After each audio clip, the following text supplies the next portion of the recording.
জি ধন্যবাদ। লোনের জন্য অ্যাপ্লাই করেছেন। আগে তো সবার সামনে কথা বলবো ভাবলেই গলা শুকিয়ে যেত, আর এখন ঘটনাই না। I disagree. নেটওয়ার্কিং সেশনগুলো আমাকে খুব হেল্প করেছে।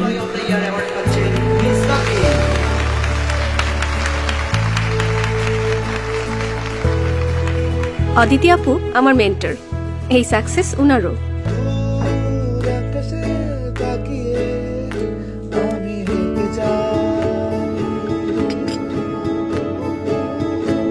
এখানে শুধু কাজ না, আড্ডা, গান, ফান সবই হয়। স্ট্রেস তো কমাতে হবে নাকি? তাই তো ব্র্যাক ব্যাংকের এমপ্লয়ীদের জন্য আছে leadership training, stress management, strong networking, mentorship attachment সহ অনেক কিছু। নারী সহকর্মীদের লাইফটা ইজি করতে ব্র্যাক ব্যাংক আছে আস্থার সাথে।